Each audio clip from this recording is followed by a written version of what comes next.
Buti na lang, napraning ako. Dumating yung pagkakataon, sa ilalim ako ng lamesa, doon ako dumudumi, doon ako kumakain, doon ako naliligo, doon ako natutulog, di ako umaalis, takot ako. Sabi ko, buti na lang Lord, nangyari yun. Bakit? May mga pagkakataon nangyayari ang negatibo sa pamilya natin, sa buhay natin, sa sarili natin. Kasi sa totoo lang, tingin kayo sa akin, ayaw ni Lord na mag-disqualify ka papunta sa langit. Minsan sasabihin mo, bakit binuko mo ako? Minsan sasabihin mo, chismosa ka. Hindi naman alam ni nanay yun, kinuwento mo pa. Hindi naman alam ni pastor yun, kinuwento mo pa.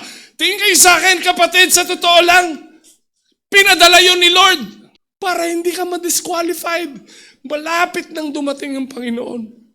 Ayaw ng Diyos na mabaliwala yung pinagpaguran mo sa paglilingkod sa Kanya. Sa totoo lang, hindi naman niya agad binago ang lahat sa paligid ko. Binago muna niya yung pagkagutom ko sa presensya ng Panginoon.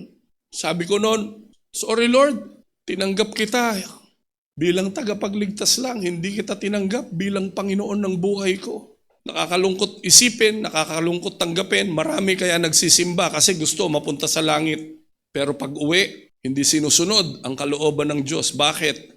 Kasi tinanggap lang nila si Lord bilang tagapagligtas pero hindi nila tinanggap si Lord bilang Panginoon ng buhay nila.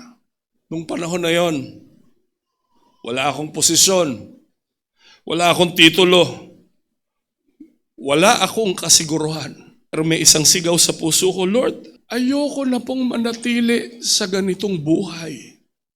Hindi ako perpekto, pero nagpapasalamat ako sa Panginoon. Hindi nawawala yung gutom ko sa Kanyang presensya. Hindi nawawala ang gutom ko sa paglilingkod sa Kanya. Hindi nawawala ang gutom ko sa pagsunod sa Kanyang kalooban.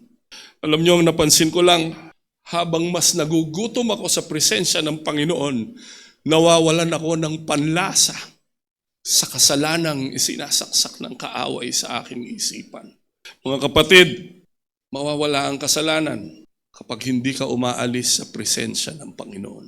Kung bakit nakakatayo ako, kung bakit nakakasunod kami sa kalooban ng Diyos, hindi ito dahil magaling kami, hindi dahil malakas kami, kundi dahil hinahayaan naming mamatay sa gutom yung desire namin na gumawa ng kasalanan. Hello?